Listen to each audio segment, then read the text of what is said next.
ঝালকাঠি জেলা কৃষক দলের বিক্ষোভ সমাবেশ অনুষ্ঠিত হয়েছে। ঝালকাঠিতে বাংলাদেশ জাতীয়তাবাদী কৃষক দল ঝালকাঠি জেলা শাখার আয়োজনে বিক্ষোভ সমাবেশ ও মিছিল অনুষ্ঠিত হয়েছে। শুক্রবার দুপুরে জেলা কৃষক দলের সাধারণ সম্পাদক চাষী নান্না খলিফার উদ্যোগে জেলা ও উপজেলা এবং ইউনিয়ন পর্যায়ের নেতাকর্মী সহ হাজার হাজার শ্রমিক বিক্ষোভ মিছিলে অংশ নিয়েছেন।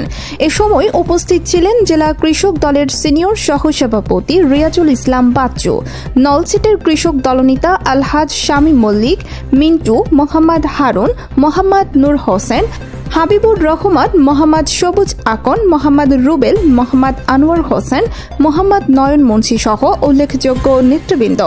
জেলা কৃষক দলের সাধারণ সম্পাদক চাষী নান্না খলিফা সাংবাদিকদের জানিয়েছেন, শহীদ রাষ্ট্রপতি জিয়াউর রহমান, ভারপ্রাপ্ত চেয়ারম্যান তারেক রহমান ও মাননীয় সাবেক প্রধানমন্ত্রী বেগম খালেদা জিয়াকে নিয়ে কটূক্তিকারী ফ্যাসিবাদের দোসর বিএনপিকে নিয়ে যারা ষড়যন্ত্র করছে তাদের বাংলার মাটিতে ঠাঁই হবে না।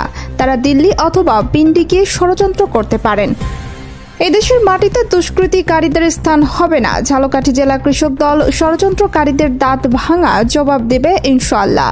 চাষী নান্না খলিফার নেতৃত্বে বিক্ষোভ মিছিলটি শহরের চাঁদকাঠি চৌরাস্তা থেকে শুরু হয়ে শহরের প্রধান সড়ক প্রদক্ষিণ করে ঝালকাঠি পুরাতন স্টেডিয়ামের সামনে গিয়ে শেষ হয়।